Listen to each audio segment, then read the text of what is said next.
You're watching Leafs Morning Take with host Nick Alberga and former NHLer Jay Rosehill. The show starts now. All right, what is good? It is week 2 of the Maple Leafs offseason here in 2024. It is Nick Alberga Jay Rosehill, the Monday edition of Leafs Morning Take. How are we doing, Rosie? Week 2, yippee. How many left until puck drop? Ugh. The answer is a lot. The interview process is underway with respect to the newest head coach of the Toronto Maple Leafs. We'll get to that conversation, but certainly watched a lot of playoff hockey over the weekend. What have you made of what we've seen the last couple weeks here? It's been wicked, man. I mean, that Boston, Florida series, like the way they come out hitting, like there's been some big boy hits you don't see a lot anymore because of the way the league's gone about it. But there's like not even penalties on these big hits and stuff, which I love. I think the ticky-tack, little sticky bullshit things are getting penalized a lot, and the games that have the most penalties in it are the worst games to watch. I think that's very obvious. But there's a lot of intensity and a lot of good games, a lot of good series, and a lot of good hockey teams left in this thing, man. It could kind of go to anyone in a lot of ways. A lot of animosity too. And I tweeted this out on Sunday night. How ironic, even to an extent, how rich it is to hear Bruins fans complaining about somebody, an opposition player. And again, Sam Bennett, man, the more and more I watch that guy, he could cross the line a bit, but man, it would be great to have like a team full of Sam Bennetts. And what do you make of that whole sucker punch? Marchand's out of that series right now, and Bruins fans are livid with Sam Bennett. Yeah, up until yesterday, I was like, what are they bitching about? Like, are you kidding me? I couldn't believe it. I'm like, Marchand goes to finish his hit on the guy stands him up, and Marchand, like, whatever, jarred his shoulder or something, went down and got up. And I was like, what are they talking about? Addressing it and intentional. And then the other view came out, like the bench side view, and it's very sneaky, very greasy, but like a flat out pop right to his head. And as soon as he makes contact with his head, like it was almost kind of, little black stars there for Marchand. So yeah, that's kind of dirty. I mean, that's absolutely on the line, over the line. Everyone's going to have their opinion on it, but you do something kind of greasy like that, take a star out, captain of a team. It's not ideal. But I mean, you could go look at 25 things that Marchand has done that's just as greasy or worse. So you could call it poetic justice if you want. You can call it karma if you want, but it's not allowed, that's for sure. And that second view opened my eyes to it for sure, because I didn't really see it from the first view. I was just like, what is the problem here? But there was some grease there.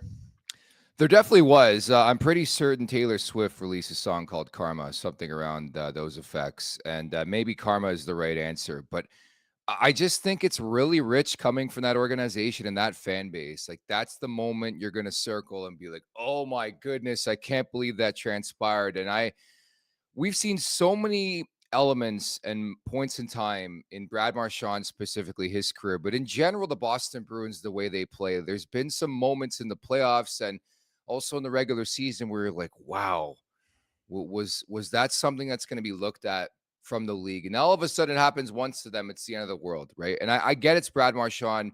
I get you're playing Florida. I get you have no shot if Marchand's not playing in this series. But I just thought it was really, really rich. It's just, in general, it's the playoffs. I know that's not a fair excuse for Bruins fans right now, are obviously missing their captain. But even watching the Vancouver-Edmonton game, did you catch that double cross-check at the end of the game on McDavid? Yeah, that's going to be dealt with, I'm sure.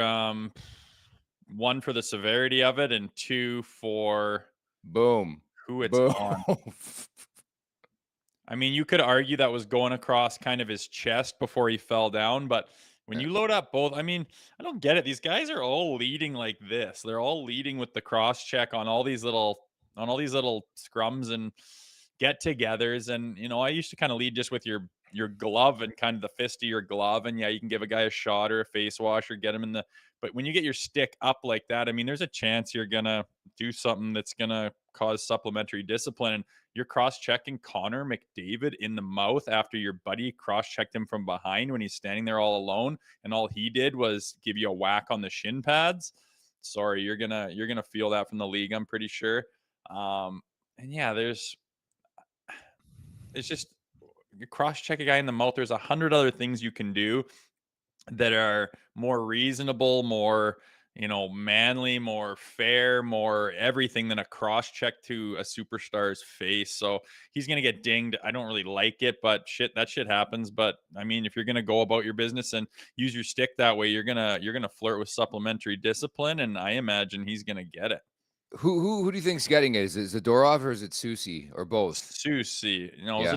What does Zadorov do? Just gave him a shot in the back. Yeah, a little cross check in the back. Yeah. You're not getting suspended for that. And Yeah. did that kind of contribute? Yes, but I mean, you're in control of your stick. You can tell he's right in front of you. You can tell his head is lower. Like his only argument is maybe is like he fell down and fell onto my stick, but you were so where were you gonna cross check him in the throat then? Like, sorry, you can't do that. It's McDavid. End of the game, not involved in the play or anything. I think you're gonna get dinged, and I think it's Susie it's gonna get it. And I mean, Edmonton doesn't have a whole lot to go stand up to that, but I mean, you could say Kane could go after Susie and Nurse could go after Zadorov maybe, but yeah, it's ugly when the best player in the world is getting fed his lunch like that. It's not good. And do you think there'll be a response? And thanks to TNT for that video. But do you think there'll be a response from somebody on Edmonton? Like, does somebody have to step up and go Susie or Zadorov for the treatment of their star player, even in the playoffs? I kind of think so. I mean, I think game from the puck drop. Did you see the puck drop at the Florida game yesterday? They were running around, burying like it was wild. Come out of the gates just with a huge chip on their shoulder, running everybody. Big interference and everything, and they let him play it. I loved it. But I would come out like that, and the first chance you get in that prick's face and say, "We're going, you cocksucker," and you throw it as hard as you bloody can, and you try to break his nose. I mean, that's your captain. That's your whole franchise. That's everything. I would unload on that guy for doing that, and we'll see if anyone does or not, but that would certainly be my response. That is unacceptable. And if you don't, it's like, man, we got these guys, man. They don't do shit. I just cross-checked McDavid in the face, and no one even had the balls or gumption or care to do anything about it. Bad message, if you ask me. Tell you something, that Zadorov is an animal. Like, he is like the embodiment of a guy I want on my back end in the Stanley Cup playoffs. And the reason why I bring his name up, talk to a couple people. The Leafs are going to go hard after this guy if he gets to July 1. But if he continues to play this way, I don't know how Vancouver doesn't retain Nikita Zadorov. Like, what a trade, but what an impact this guy's making. Not really known for his offense, but he's doing everything for the Canucks right now. I think after game 1 of the second round, he had more goals than Marner, Matthews, and Nylander combined. And it's just like, what? Like, what are you talking about? Yeah, man, I think he's elevated his game. And it's always funny watching, players, and they play a big series, and all of a sudden they're like looked at in a completely different light than all of with all the hockey world. They're like, wow, did that guy, and Zadorov just did that. He just took a huge step up, and there's only higher to go as the Canucks take a stranglehold in the series, and if they can win that one, he's making a huge impact. So yeah, it sucks that he was kind of on our radar of the Maple Leafs there at trade deadline. They weren't able to get him, but he's making a difference, man. He's impressive. Rosie, he's the perfect example of a guy, and I'm sure you experience this at points in your career where he's on the other side and you're like, damn, I got to play this guy again. Like, and imagine being the Oilers, and I know they're a pretty tough team, but imagine them knowing every game they're getting. Like, he's borderline dirty. He's nasty. Like, he's such a throwback. And I think that the great thing about Zadorov too, he's a big boy. Like, he just brings so many different things to the table. I know he's not really known for his offense, but like, he's that nasty type of guy you need in the playoffs, I think. Yeah, he's a guy where you could watch him for 82 games. And I mean, I talked to guys in Calgary, and they're like, yeah, he's kind of makes some bonehead moves and whatever. And it's like, okay, but he's that big. He hits like that. He's got a little bit of a mean streak in him. He's capable of chipping in offensively. Like, I could give a rip about 82 games. Get this kid in a series against another team and watch him make a massive impact. I mean, that's all that matters is the playoffs. And I don't think anyone knows that as much as Leafs Nation, that, especially over the last 8-9 years, like, yeah, cool, man. You're happy with your team over the 82 game season, but everybody knows that the only thing that does matter is those playoffs. And when you got a guy like that on the other end, where teams are flat out scared to play against, he's big, he's mean, he's effective, he can chip in offensively. You want him out there. He logs big minutes. Like, are you kidding me? That at the end of the day, when you're talking overtime games and game sevens, having a guy like that on your team or not is very well the difference between winning and losing a series. Don't kid yourself. I watched that Vancouver team. That's everything I want the Maple Leafs to be. Like, they're really well coached. Special teams is pretty good. Their star players play the way they should be and also play the way you get success in the Stanley Cup playoffs. They play as a team. They come at you in waves. Obviously, the biggest question mark will be the crease. Like, they have their third stringer in there, but I watched the Canucks, and like, that's the embodiment of what I want the Maple Leafs to be. I don't know if you feel the same way. It just feels like every guy in that roster is pulling their own weight right now. Yeah, and same with the Florida Panthers, man. Like, you look at that and it's like there is no passengers. Mm-hmm. Like, every single guy is oblivious to the name on the back and is literally playing for the crest on the front and the guys sitting beside them. Like, that's it. It's just it's a 100% buy-in. And that's what everyone's looking for. And when you mix in some skill and some goaltending and you got the right elements on the back end and a pretty deep forward set, it's like you're going to go to the Stanley Cup.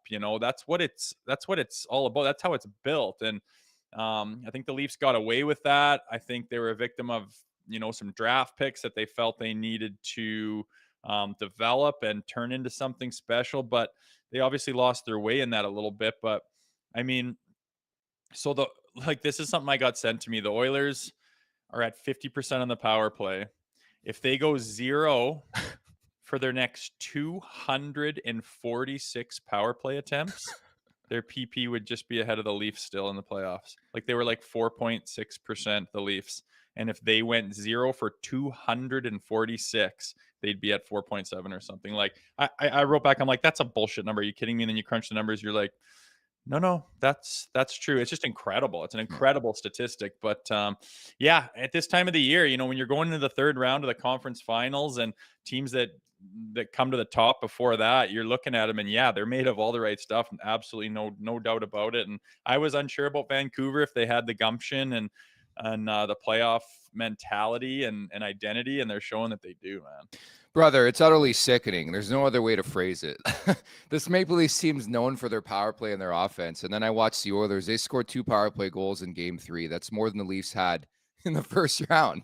Like, just think about that. And it's like laughable. Crazy. Like, I don't have a response anymore. It is laughable. You and I have been doing this show for 2 years, and that was the one thing I brought up from day one. I'm like, Rosie, I can't talk about the power play. I can't talk about the offense in the regular season because for some weird reason, it gets to the playoffs and these guys forget how to play hockey and score goals. And again, they're going to try to address that. Lots coming on the show today. We're going to get into the crease conversation too. We're going to get to the latest regarding the coaching search that picked up certainly in a big way starting on Saturday. But why don't you pump your socials for us, Rosie? Where can people find you on Instagram and Twitter? Do you have TikTok too or what? No, I don't have TikTok. I get sucked into Instagram enough and now Twitter that I just can't have another one on my phone, or I'll be one of those people. But yeah, I don't know what it is. Search my name on it and you'll see me, I guess, dude. I think it's J_D_Rosehill on Twitter and J_Rosehill on Instagram, which No, because we got a lot of people asking. I told Rosie this. It's bizarre times, and yeah, I talk about King West quite a bit, but I was at Greta Bar on Friday night, and I had a couple beauties come up to me and say, "Hey, do you host a podcast?" And I said, "Unfortunately, I do." Is it with a guy named Jay Rosehill? I said, "Yes, it is." And we got some big time love and support. We're growing here. love it, man. Get used to it. It's popping off a little bit, as it should. We like doing it, and we got a good crew in the chat, and people that follow are like-minded, so we like that a lot. And Leafs Nation is there's a lot of people out there. Let's gather them up and show them what we do. So it's good we're getting ground, but yeah, I don't know. It's like telling my dad, just Google it, Dad. Just look it up, and it's all there. It's true. The common answer I get as to why people like our stuff, the authenticity is the response. You guys are real, whatever that means. Authenticity. Oh, that's good. Yeah, I didn't come here to be fake or bullshit. No. Or I was talking to my brother about that the other day. He's like, you go on one of the big networks or whatever, it's all the same shit. It's like, here's your job. You got a 2-3 year contract, and here's your script. Now read the news. And if you want to throw in a little bit of personality there, maybe people might like it, people might not, but it's just the same old BS. And I'm like, I'm doing something like this where I can literally say what I want, say how I feel, tell it like it is, maybe say something that people don't like. I don't really care. I'm not doing this if I can't be myself. And it's fun to be able to do it that way. And lo and behold, people appreciate that. Yeah, I mean, the podcast is called Leafs Morning Takes, so rest assured we have a couple takes on this podcast at the Golden Muzzy. By the way, if you want to find me on Twitter and Instagram, we're on the hunt for 11,000 subs. We're almost there, folks. We're like 70 away. So if you're watching right now, tune in right now.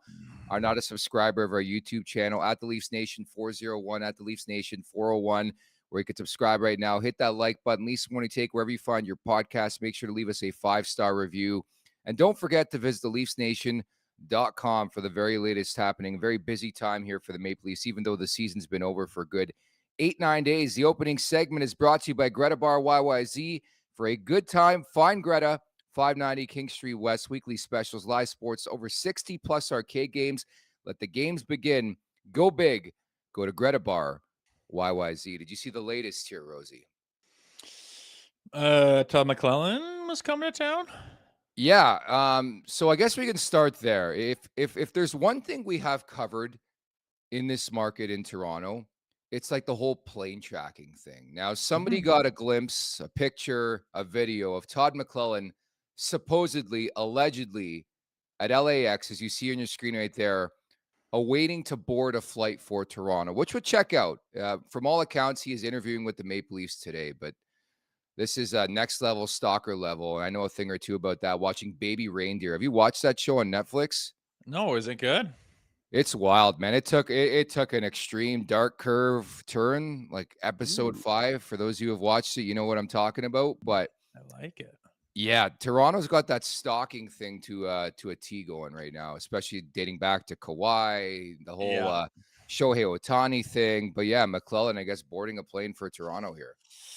That just shows you how big Leafs Nation is. You can't even be in an airport in LA without someone figuring out who you are, where you're going, and what that means. But looks like we have photo confirmation there. So it's not surprising, man. I mean, any coach, he's been coaching since 93, basically. He's got tons of experience, been in the NHL for a long time.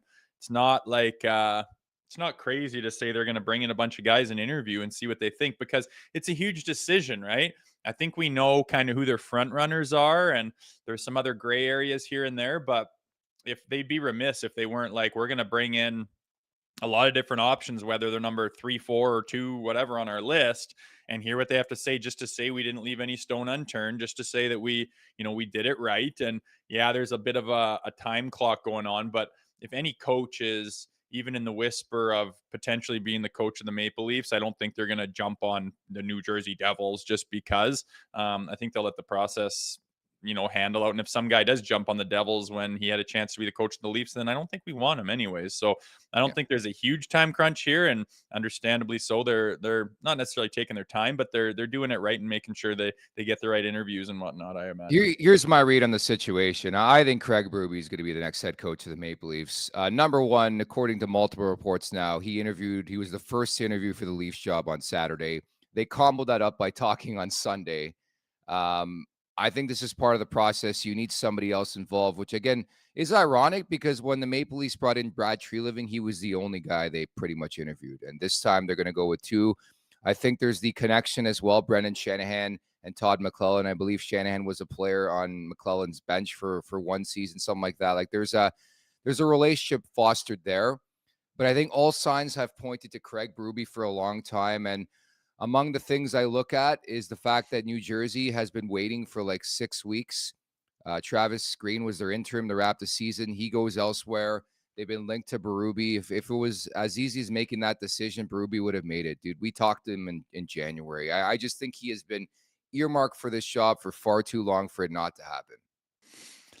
Yeah, and for, the naysayers of the Leafs and, the Bruins fans that chirp and stuff like that, there's no coach that's going to that's not going to seriously, like, that's a big deal. It's a lot bigger deal to have the opportunity to be the coach of the Maple Leafs than to be the coach of the New Jersey Devils. I'm sorry, I don't care what the history is. I don't care what the records show. I don't care what you think about their team or their fans. I don't care. It is a way bigger deal to be the head coach of the Toronto Maple Leafs and everything that comes with that. And, with what their roster looks like and what the potential is and what it could be, you have a chance to be an absolute living legend in that city if you can go there and somehow get the job done. So no one's taking that lightly, and anyone who's has an opportunity to do that, they're going to look very seriously at it. And I think that the guys that are the front runners are, I don't know, I kind of feel like the person who could get picked for it is already accepted the fact, yes, I'd like that, I'm ready, and they're just doing their due diligence to make sure they don't leave any stone unturned, and then they'll probably announce it here at some point this week, I would think. Where do you think it is timeline wise? Yeah, I would put money on either tomorrow or Wednesday. Again, I'm under the firm belief, like, who you want. I think if you're the Maple Leafs, you're whether they want to admit it or not, man, when they were in that series with Boston, I think they made a proclamation to themselves like, hey, we could be looking at some coaching help. Look who's out there, get a gauge for who's out there. It's bullshit if they're telling you otherwise. And that's what they essentially said over the weekend. They were fixated on round one, like, whatever. But I think when you go through a hiring process, you have in your mind who you want. And I think we should be reading directly into the first guy they interviewed was Craig Berube, right? A former Maple Leaf, a guy who's won the cup in the last 5 years. Like, he checks a lot of boxes. Maybe it's me reading too much into it, but he has been the betting favorite since day one. So I'm all aboard the Chief Express here. Yeah, if you had to bet on it, he would be my number one bet and pick there. I think they would take a serious look, and they still may be at Quenneville. There's obviously some gray area on what's going on with with the NHL having to reinstate him. That's as easy as releasing a tweet or whatever for the NHL. And then, the potential blowback from all the people who have a narrative in their mind and have already decided what happened in Chicago 10 years ago or 14 years ago. I don't agree with that. I think I've been kind of vocal with it. I think that the facts are jumbled. I think that people have just expressed this is the narrative and that's the end of the story. And anything that goes against it is I'm going to be up in arms about it. And people do that these days with the social justice shit and the activism and stuff like that. And I do not believe that the narrative that some people have out there is exactly what happened in Chicago. And it bothers me that a proven good man of 40 years in the business has had his reputation and career basically ended because of something. And I don't believe that all the facts that people say are true are true. So that bothers me a little bit because I think he's I think he's the best fit for being this coach. But with all the gray matter and muddy water going on, it might not happen. But other than that, I would lean towards Craig Berube for sure. We have a poll up right now. Should have mentioned that off the top of this segment. Producer Vic, bang up job as per usual. Who is your preferred option as head coach of the Toronto Maple Leafs? Again, at the Leafs Nation 4001, where you can subscribe right now. Leading contender, Joel Quenneville, 47%. Craig Berube, 44%. Todd McClellan, 3%. And other, 7%. So maybe Wayne Gretzky's in there or something. So our chat's not woke. Wow. No. Interesting. Well, the thing is, if you did go with Quenneville, there'd be the people that would get their arms like, I don't want to get into the details too much, but I mean, his daughter tweeted some stuff out saying this. Some of the things out there are just flat out not true. Like people just made up things about it. And then it just, how it is these days. It's like, well, I heard that on Twitter, therefore it's back true. now, which is kind of crazy. But it sounds like there's a lot of support for Quenneville. And once again, a 40-year career before one hiccup on a very odd situation. I just fucking cannot get behind that, man. I don't agree with it. I don't like anything about that cancel culture life. And I mean, sexual assault is not a small thing. I'm not minimizing it by any stretch, but you look at the situation and what Quenneville's hand was in it. And I think it's complete bullshit that he's being buried by it. I checked in on the weekend from a couple different people regarding Quenneville to find out if the Leafs had made contact with the league or anything. To the best of my knowledge, they haven't, to at least open that conversation. You're right. It's so bizarre. If he's done something, where's the sentence? Like, there's just so much gray area. Nobody wants to talk about it. And it really, really is bizarre. I'm happy we opened up the can at least in what was it, January when we had, or February when we had Q on the show, just to have a bit of a conversation. And it's at least open a bit. But you're right. I think if there's one candidate that makes the most sense right now, it's probably the guy who's not going to get the job because he's ineligible to even interview for it. But again, let's not lose sight, Rosie. This is an organization, a franchise who had to change their goal song because Mothers Against Drunk Driving got pissed off. So it is what it is. You can't say driving drunk, I'm doing my thing. You just can't. Not in 2024, you can't. Let's get Yeah, we'll see, instrumentals. man, That's but it. We're going to have instrumentals as our goal songs. yeah, I do agree with you that Berube is the front runner at this point in time. And I think that if and when that gets announced, people will be pleased and excited with it. And I think if you crunch his numbers, and some people are like, oh, it was a one-off, he got a hot goaltender in St. Louis. I don't agree with that. You can look at a lot of different places where he's been, where he's done very well with teams, and he's highly respected. He's not like a rule with an iron fist guy, but he's an absolutely, he doesn't demand respect. He doesn't have to demand it. It just happens. You give the guy, he just gets respect. And I think you need that in that locker room. I think you need some accountability. I think everyone, when you're around Chief, you kind of want to play the way that he wants you to play without him even asking. And you don't really want to cut corners or get away with things. And I'm hoping that he brings that culture to the locker room if he is, in fact, the guy that gets chosen for this position. So naturally, a lot of people in my life, I don't know about you, have been asking, who do you think should be the next head coach of the Maple Leafs? And I bring up Craig Berube, Joel Quenneville, like those are my leading contenders. But I don't want to lose sight of the fact that a lot of this conversation should be on the players, and the onus should be on the players. And we had this convo last week. If the Maple Leafs don't do anything substantial, but they make a coaching change, will we see a different result in the Stanley Cup playoffs? I can't go as far to say these guys can get the job done. Like, I need substantial change to the roster. I need a big boy, at least one big boy gone. I just don't believe in the culture. I don't believe in the nucleus, the core four, whatever you want to call them. So, like, I think this is a piece. If it's Craig Berube, if it's Joe Quenneville, if it's McClellan, changing the coach had to be done. But if that's just it, like, I'm not behind this. I think we're expecting too much out of a coach. I was talking to a buddy on Sunday who's a coach coming up the ranks right now. And he said they did some like research study a couple years back, and the coach equates to like 12% of a boost or something like that, like an analytics driven thing. But I get it. Like, I think at the end of the day, the players on the ice are still the ones executing for you, no? Yeah, I mean, that goes without saying. They're the ones with the skates on, with the sticks in their hand, moving the puck around. They're the ones that control everything out there. But it is a huge deal to change the coach. It can drastically change.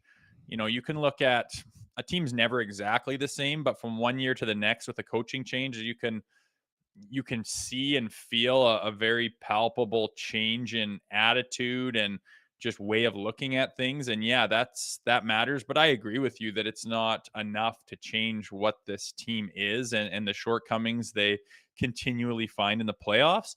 I think that's the most obvious change to make, the easiest and quickest one. And that's why it's going to be the first one. But I do think that there's going to be changes coming down the barrel for sure. And if you look in between the lines at the press conference between ownership, general manager, president, they all very strongly hinted towards there being a change. They're not running it back. It's not going to be the same team. The core, they don't really believe in the core four. There's nothing to believe in. It's not a matter of belief anymore. No. It's not like I believe. It's been tested. It's like having an equation you got to solve and you don't know. It's like, I believe I can solve that. And then you just realize that it's already done. It's in front of you. It's been proven. It doesn't work. It's not good enough. So it's done. It's not good enough. It's not about belief or wanting, or if you think it's proven not to work. So it's going to change. What exactly those changes will be are yet to be seen. Nobody knows what that is, but I think we have an idea of what we'd like to see, what we'd like them to do. I think they kind of mirrored that with their comments in the press conference. But you change the coach, you change some core pieces, some big guys, you bring in some other people, goaltending back end, like you can really, really make a team look different in a hurry. And, hopefully that's what they're going to do. And by playoffs next year, I don't know if they're going to be ready completely. But when you look at some of the guys that'll come off the cap and moving things around, it could be drastically different. And I mean, everyone's just trying to find that formula where you can look like the Canucks or the Panthers, where everyone is on the same page and you have zero passengers. Yeah, I was going to say, ideally, you want your team to take on the DNA of the head coach. I bring up Vancouver again because I watch the Canucks and I'm like, who's their head coach? Rick Tocchet, right? Everything's aligned as one. I think at times the Leafs have been that team, but they've been inconsistent. You want to find that consistency. I think a guy like Craig Berube will demand that of the team. And if you can't play his brand, his style, then you're not going to be on the team. I thought the other thing, too, with Sheldon Keefe is that they were building a roster that was better catered for a coach like Craig Berube, where I know for a fact, I mean, Keefe was not a big fan of the Ryan Reeves signing. They brought in Ryan Reeves. He tried his best to infiltrate Ryan Reeves, but it was never really a fit. Like, I think if you have an idea of the type of player you want to utilize and you don't have the right coach, then you should probably make a change anyways. So everything's got to align at the end of the day. And I think that's been the missing thing with this organization the last couple of years. It's one thing here, one thing there. Nothing's close together, if that makes sense. Yeah, you need and I mean, ownership said that too of what were his exact words, like Brendan Shanahan is my president. He is the president of the Toronto Maple. That one? No. No, Sorry. he talked about like cohesion and everyone being on the exact same page and having chemistry within the organization top to bottom. And to me, the teams we're mentioning that are having success right now, they have chemistry. Everyone's on the same page. Like, you don't have to try to help a guy up. You don't have to try to change a guy's mind. You don't have to try to sit him down and see where he's at. It's just like you just look around and all you see is like these guys on the front lines of a battle and they're just moving forward. And it's like, maybe a guy will stutter step and a guy will pick him up fine, but everyone's on the same page. Everyone knows what they want to do and they're doing it together. And that's where you just run into that massive fireball that just comes through teams and series, and it's just like, holy shit, how do you stop this team? They are such a team, and we're seeing that in the playoffs. You do every year, teams that have that formula, and everyone's trying to build it and to make it. But at the end of the day, you can't have a guy that thinks this way and then another guy that's doing this and a guy that's trying that, but another guy that thinks it's going to be easy, or I'm going to do it this way, or I'm going to cut. It just doesn't work, man. And it blows up in your face every time. And there's no bigger example than the massive drop off in production for the Leafs in the playoffs this year. Yeah, square peg, round hole. Did you see who's interviewing for the New Jersey job today? Kiefer. I think that also tells you what you need to know, because according to multiple reports today, New Jersey could be focused on Sheldon Keefe to be their next head coach. They're interviewing.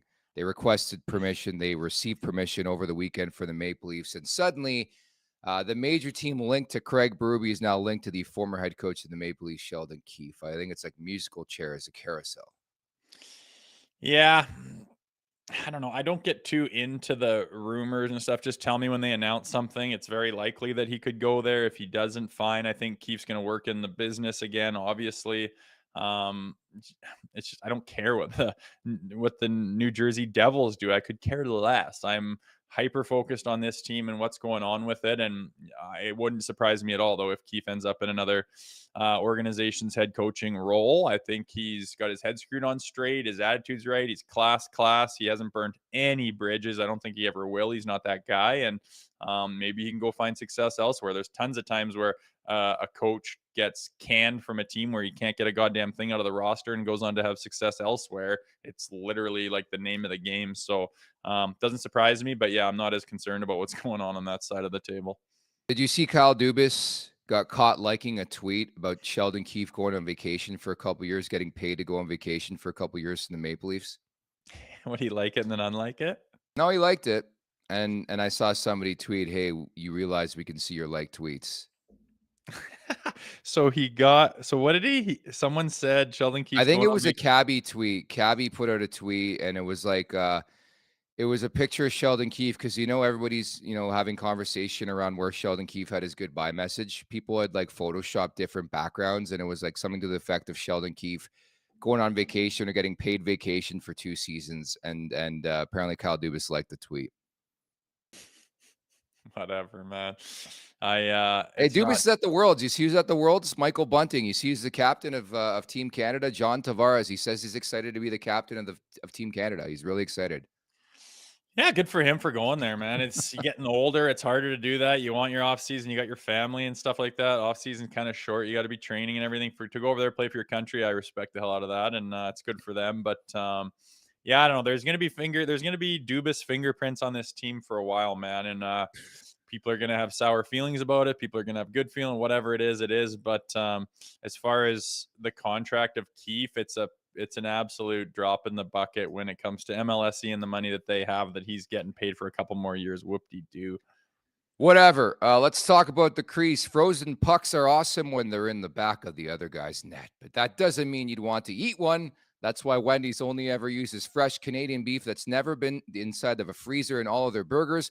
Whether you order a Baconator, Dave Single, or even a JBC, you'll only ever find real fresh beef that's really juicy and loaded with fresh toppings. So download the Wendy's app, check out the latest deals, and order a burger that's only job is being delicious. My apologies. First time reading this. I just got the email 5 minutes ago, and I just butchered that read. So apologies to Wendy's.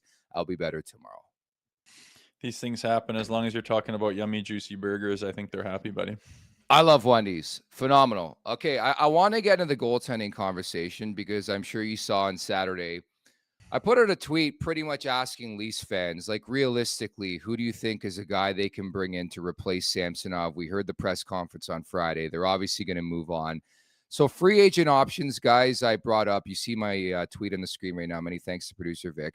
Free agent options, Cam Talbot, Kevin Lankinen, Casey DeSmith, Laurent Brossoit, Antti Ranta, Scott Wedgwood, Anthony Stolars. Personally, I think they go the trade route. Here are some names that could be in play. UC Saros, Jacob Markstrom, Philip Gustafson, John Gibson, Linus Allmark, Elvis Merzlikins. Anybody stand out to you, Rosie? I don't know if it's just because we're familiar with him or not, but Allmark would be like, I want a stud goalie who has, who's not 35 years old, who's 30 years old, has a background of just being solid, of not being streaky, of not having these highs and lows and ups and downs. I mean, you look over the past 20 years, who's probably the best goaltender they've had in this organization? Maybe like Freddie Anderson, and he was pretty streaky. His good was really good, and his bad was kind of ho-hum. I played with Freddie in the lockout, and he was either the best goalie I've ever seen or like couldn't even get in front of the puck. And I just think in this market, when things get tough and things get bad and you feel the weight of the market on your shoulders, you need a guy with some substance behind him, some experience. Allmark stands out. I don't know if that's possible to get that deal done. I don't know if he'd want to come to Toronto. I don't know any of those things, but I look at him and seeing that name in the back and his ability and his strength and solid play in a Leafs jersey in between the pipes. I feel like you could feel really good in having someone like that. And I'm tired of having the question marks of, I don't know how's he going to do? Is he good? Is he not? In this yo-yo goaltender thing. I just want one that's solid that we can kind of forget about and say, good, you're there, you're doing your job. We can count on that. Now let's move on to other things. And Allmark would solve that problem in my mind. I'm happy you brought up Allmark because if you do recall last year, he guested on Leafs Morning Take around June before he won the Vezina Trophy with me and Carter Hutton. I'll be honest, I still have PTSD when it comes to the Maple Leafs and Bruins making trades where it's like I can't even go down that route. Like it's time for the Leafs to win one. It's time for the Leafs to win one. Rosie, how many we've been saying that 4 times? They're finally going to beat Boston in the playoffs. Do they beat Boston in the playoffs? I wouldn't even go down this route, man. No, thank you. Well, get a goalie like him, Vezina winner. Like you need a stud back there. You just need a stud in goal in this market, bottom line. And a lot of the guys on that list, I'm just like, yeah, like Markstrom's fantastic, but then all of a sudden he just falls off the planet and battles it and lets in the first shot every game. And the Flames fans are losing their mind. Like, sorry, yes, he's a good goalie, but I'm just not risking it. I need a guy that's absolutely solid. And Allmark's the one that stands out to me. Yeah, I don't disagree with that. I think to that point, you have to trade for a guy. Like with the dewest of respect to the free agent options, those are plug and play type guys. I don't have enough confidence in Joseph Woll to stay healthy and keep that consistency, whereas I need to get probably somebody who's a bit better than Woll right now, in my opinion. Somebody who can take that net take control of that net. My answer would be UC Saros. I think the conversation will be had. I know Nashville and Toronto have talked prior to the deadline this year. I think that would obviously be a deal of substance. It would involve, I think, a Morgan Riley would be in that conversation. I think a Mitch Marner would be in that like it would be that type of deal. I think the wild card name on the list that I just mentioned would be Philip Gustafson with Minnesota, formerly the Ottawa Senators. If you recall, he was traded for Cam Talbot a couple of years back. He was 2 years left at 3.75 mil. Love the AAV for a 25-year-old. He's relatively unproven. Having said that, last year he was outstanding for Minnesota. This year, not so much. And the reason, from what I gather, why Minnesota wants to deal in him is they're dealing with cap issues right now still. And I think they don't know the direction they want to go. But obviously, with the 2 buyouts to Parise and Suter, I mean, you're getting like close to 15 mil of dead money on your salary cap. So they got to move money in, move money out. He'd probably be my wild card, but my number one on my list would be UC Saros, even at the age of 29, even at the fact that he's 1 year away from UFA, $5 million for next season. Like, he fits a lot of what I'm aiming for, and he's an upper echelon goalie in the league. Rosie, I'm so tired of this conversation.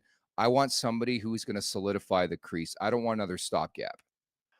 Yeah, and I'm not bailing on Joseph Woll, but I mean, with the position the Leafs are in right now and where they want to go, I just don't think whether, you know, he's just, I think he's going to be with the Leafs for a long time. I think he's going to be their number one. I think he's really good. I think he's got his head on his shoulders.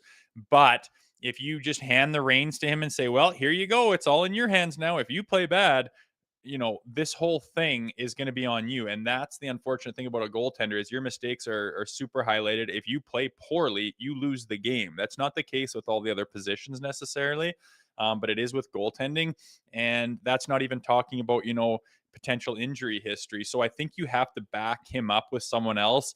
I mean, if you're sitting here going, well, what the hell? What about Joseph Woll? Well, what about Swayman and Ullmark? Like, that seems to be working all right. You can have 2 good goaltenders, and just because you sign an Ullmark or a Soros or something or trade for them, it doesn't mean that you're putting Woll in the back burner. You're still very much going to need him this day and age. You switch hit 2 goalies all the time, and whether it works out or not, or someone goes to free or whatever it is, I think Woll is still kind of your guy that you've got investment in. But I think it would only help Joseph Woll in his development into being, you know, a potential premier goaltender to get someone to help him out and not have the weight of this whole market on his shoulders. That's a great way to just bury a goaltender and say, remember Joseph Woll? Yeah, he had a lot of potential, but they threw him in and put all their seeds in his basket. It didn't work out, and the whole market turned on him, and now who the hell knows where he is? Like, no thanks, man. I don't think that's fair to him, and I don't think it's smart for the organization. And that's not even touching on, you know, there is a bit of an injury history there as well. So I'm not bailing on Joseph Woll. I think he could come out and, like, you know, fingers crossed, maybe he comes out and he's like the number one and he's this star and everything else great. The potential is there, but I'm not betting on it. And I don't think it's fair to bet on it and put him in that position either as a guy that's, you know, relatively inexperienced in the league. It's all about a combo, right? You talk about some of the better teams in the league. They have like a 1-2 punch in between the pipes where there's no substantial dip or drop off from 1 to 2. Not that Woll is. Like, I believe in Woll too, but I think you need somebody to support him. And I think to an extent Samsonov did, but I need an upgrade. I need a bona fide stud. Yeah. And I know people in the chat are saying, oh, who's got more cups, Corey Crawford or Carey Price, whatever.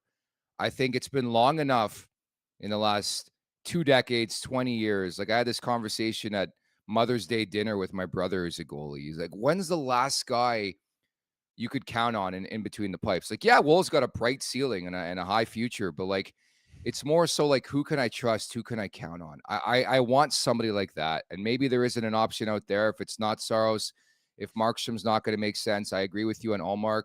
You need that type of guy who you know you're going to count on. And right now, I can say I love Woll. Can I count on him? I'm not sure. I don't think the organization is sure of that. Yeah, it's not that you can't count on him, or like, he played so well. Like, every time he gets thrown into the fire, he produces and he comes up big. And I mean, game 5 and 6, like, are you kidding me? He was everything you'd want him to be, and I believe he will continue to be. But you can't put all your eggs in one basket. It's not like you're trying to get an $11 million guy and it's gonna totally eat your cap up and stuff. But for how important a goaltender is, to pay one $5 million is a no-brainer to me. Get the best one that you possibly can, because it's just too important of a position. And I think that in the past, not having that position solidified has bitten so many teams. Look at the teams that could be unbelievable, and then they have that. I mean, the Oilers right now, like, if they had Allmark in there, I They don't win. think the Yeah. story would be the same, right? You can't let in those squeaky ones here and there, and that's the difference between a super solidified, confident goaltender and a tier below that. And if you want to win and go the distance, and if you're in Toronto and it's time to frickin' make some changes and fix some problems, I think a good thing to start with is an absolute stud, proven goaltender who's not streaky and that you can actually rely on. Because the thing with Allmark and Saros as well, they have 1 year left. So you acquire them, maybe you talk extension, maybe you don't. But that's a sidebar story. I know they're at $5 million for one more season. After that, there's going to be a significant jump. You're looking at the $7-8 million range. But I'm more willing to take my chances with a roster that includes a bona fide stud goalie than one without it. I don't know if you feel the same way. I know there are different comps out there and different scenarios in the past where it has worked for a team, hasn't worked for a team. But I rather put my eggs in that type of basket, knowing I have a guy who's going to be there and I can rely on him, because I'm so done with this story where it's like every postseason, you have no clue. You know who's going to start it. You have no clue who's going to finish the postseason for you. Yeah, and if you get into the place where the Bruins were, where you're not sure which goalie to play because they're both playing so damn good, well, that's actually a good problem to have. Yeah. And I'd rather have that than being like, which one do we play? Because we don't know which one has confidence left after some bad outings. It's just you need a stud in there, and Woll could become that stud, but he's not one just yet. And there's a question mark on his health and the way he can stay healthy. So bring in a stud. I totally agree. And yeah, those two top, Soros and Allmark, are the guys that I would like to see, where I'd feel good about. Ooh, baby, we're going to get some big time stops when it matters now. Yeah, I agree. It's time for the last call, brought to you by Bet365. Open an account with Bet365 today and bet on a huge range of markets. So whatever the sport, whatever the moment, it's never ordinary at Bet365. So 2 more games in the Stanley Cup playoffs on this Monday. You have Game 5, Carolina at the Rangers, and Game 4, Dallas at Colorado. That Carolina series has been really, really intriguing. You talk about teams of destiny. The New York Rangers, I know they didn't win and sweep Carolina, but they've got something working right now, Rosie. Yeah, they're kind of my wagon from the beginning. I put a future bet on them a long time ago at like plus 1200 or something like that. They're really good top to bottom, and they've got a Shesterkin, they've got their back end, they've got their forwards. They're mean, they're tough, they're skilled, they're well coached. It's just like, yeah, like good luck stopping them. And Carolina is a good team. I just don't think they're up to par with the Rangers. I think they're going to win the East and very likely the Stanley Cup too. A lot of good teams. I mean, it'll be a battle too with Florida. I think they're going to get through. You think it's going to happen tonight, though? Yeah, I think the one thing I've learned about the Rangers is consistency. You want to talk about the most consistent team in the league from day one, it's probably the Rangers. To your point, I actually believe in Florida more. I think Florida's winning the Stanley Cup. But again, you can make a serious case for the Rangers. Maybe it comes in that series. You talk about depth. Both franchises have it. Yeah, I think the Rangers polish it off. I just think they've got some mojo going right now. And most importantly, it's funny. We just had the conversation. Igor Shesterkin in the second half, he's been outrageously good. The first half, it was Jonathan Quick. And that's the punch I'm talking about, man. The combo, right? They have a veteran behind him who carried the load until Shesterkin, who's a better paid goalie. He's an upper echelon goalie, found his way. And ever since, he's been remarkable. I know that's what you need. Yeah. He's a stud. He has been from the get go, and you can have your little blips, and you can have your little, October, November, slides. Who gives a rip, right? Yeah. Have a guy have a 1-2 punch where a guy can fill in for you while you get your bearings is totally fine. And yeah, just having a guy like Shesterkin and these stud goaltenders behind you is just so paramount. And Leafs haven't quite had it for some time, and I think it's time to have a guy back there you can really rely on.